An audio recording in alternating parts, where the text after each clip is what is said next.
Hey all, it's Natalie, and it's time for the November Design Team YouTube Hop for a cherry on top. And our theme this month is animals. I have this photo of my son in his animal bed. He went through a very big fox phase. So I'm going to use these fox dies from Picket Fence Studios and the skeleton leaves by Tim Holtz for Sizzix. This paper is from Simple Stories, and we're going to have, it's kind of a fall vibe, but it's mostly just because that was the colors in his photo. Now, I will apologize. I checked the store before I started this layout, and I promise you these fox dies were in stock, and now they're sold out, I think. Oh, I'm really sorry.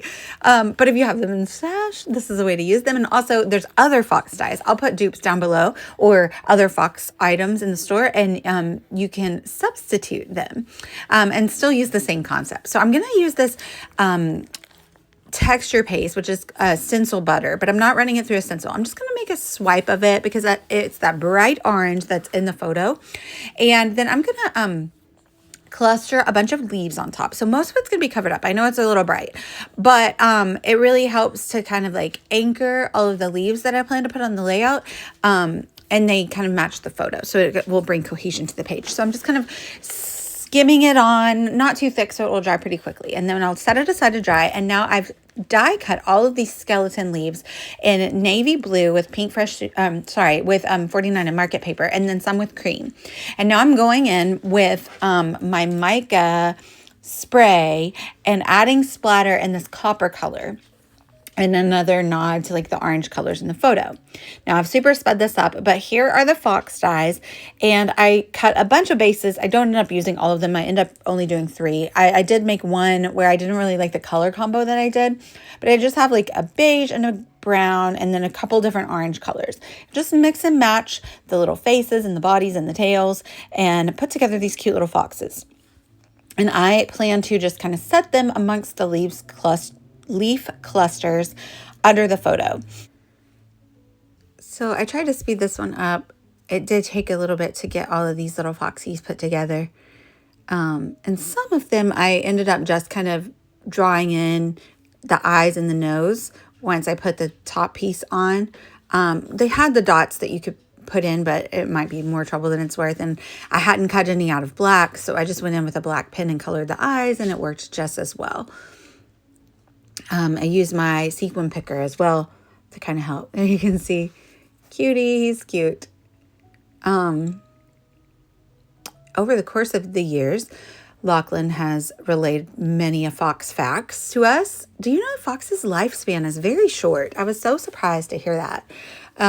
Around here in Tennessee, we don't really see a lot, but I did notice somebody posted a picture online the other day, and they had one that like had mange, and they had to get the wildlife to come out and get them.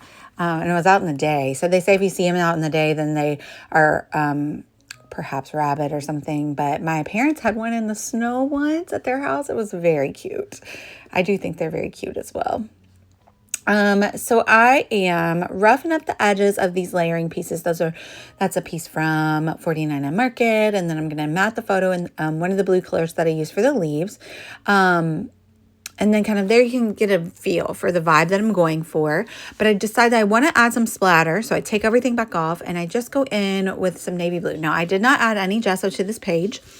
So you can see there's some drops of water, but those will be covered up. Even if they don't dry properly and like disappear, it's okay because we're going to cover them up. But I used chipped sapphire distress oxide and added some splatter around where the photo will be and a little bit under where the leaves will be. And then I go in with my mica spray that I used to splatter the leaves and add a little bit on the background. It actually doesn't really show up that much, but that's okay. It just gives it a little touch, and it's like it ends up drying almost like more of a beigey orange color, very, very subtle. And then I decided to ink up the edges of the layout with that chipped sapphire just to add the blue around the edges because the paper is kind of bright and crisp. And I'm loving how this is looking. Now, I will say, like in my home decor, this is not something that I would normally go for. My mother-in-law bought this for Lachlan, but you know what? He loved it, and he's only little once, and he only went through a fox face once, so that is what is in his room. So now we are just kind of like sticking the leaves down. I'm using my Nuvo adhesive, especially because, you know, I'm sticking them down on top of this stencil butter, and sometimes things don't want to stick to mixed media very well. I'm just trying to kind of change up the leaves and make sure that I'm not using the same leaf in the same area. Oh, I am going to add a few other little tags and bits from 49 Market, just around down here as like anchors as well. And when I get a few stuck down with Nuvo, then I will just kind of put my stamping block on top of it to kind of hold it down while it adheres to the page. And then it just takes a few seconds and it will be nice and stuck down. But I don't stick down the whole leaf. Of course, I leave the edges free of adhesive so I can kind of like lift them up, and you'll see me do that later in the video, lift them up. And so you get the full effect of all the great dimension that's on the page without having to use like foam tape or anything like that. And I'm just kind of trying to make them go in different directions as well as alternating the types of leaves and the colors. So the blue is the Birdsong collection, the solid papers from that 49 Market. And I just used the front and the back of that blue piece of paper. So one was more of a solid and one was kind of like mottled with white. And so I really like the way that that looks. And then I went in with a few smaller leaves. That was from another Tim Holtz set. That one's not in the store, but it came in our cherry box last year in 2024. So if you got that box, you have those leaves. And they're more solid leaves than the skeleton cutout ones. So I thought that that would look nice to have some solid ones in there. Then I decided that I need to add some rub-ons. You know, I love 49 Market rub-ons. So I had these navy blue ones. So I go in with this doily. I just cut it up in a couple pieces. I just wanted a little bit of it. So I stick it in a couple of places around the layout. And on that same sheet, they had some cute little hearts. They're like kind of squat hearts. They're like kind of chubby and short. So I'll use those as well. These are from my stash. I think those are some Heidi Swap Puffy Alphas, but they were this beautiful ombre navy blue color. So the title is going to be Cozy Little Fox. And I'm just going to nestle that over there to the left of the photo. And those are some, I always grab all of the Pink Fresh and Paige Evans Puffy Alphas, which now she works with Pink Fresh. The really little ones, I love them so much. And you get a ton on a sheet. And I like to do different thickers and letters all the time and do subtitles. So they're really great for that.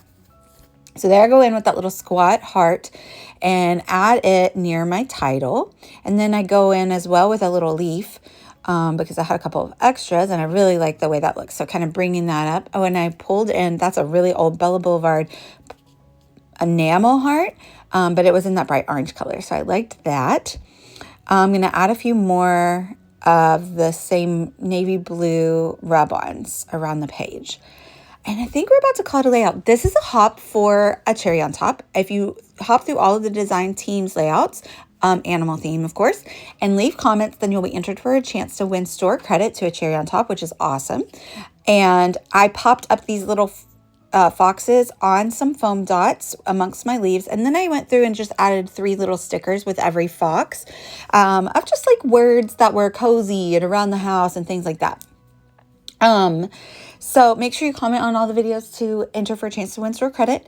Off screen, I do go through and add very tiny little sequins in copper and like a iridescent orange color. And I just nestled them amongst the leaves. I kind of tucked them under the leaves so that even when the leaves were pushed down, they were just peeking out a little bit, and just tried to keep them pretty subtle. I didn't want them to overpower anything. I mean, we already have a lot going on here with the leaves, but I really like when you tilt the layout around, like you get this nice little shimmer and shine from them, which is fun. You'll see that in the final photos as well. But I hope you were inspired by this layout. If you have any type of animal clustered amongst some fall leaves would look super cute on a layout. Even if you don't have an animal in your photo like I do, it's just a fun little cozy fall vibe that you get. And I'm just ready to scrap all things fall now. So I hope you've enjoyed this. I would love it if you'd like and subscribe. I'm going to link down below with my affiliate links if you want to go pick up anything that's still in stock. I do know those skeleton leaves are in stock and I love those. And you could use them all year round, really. They're not just for fall. So I hope that you've enjoyed it. Let me know if you have any questions, and y'all have a great day. Bye, y'all.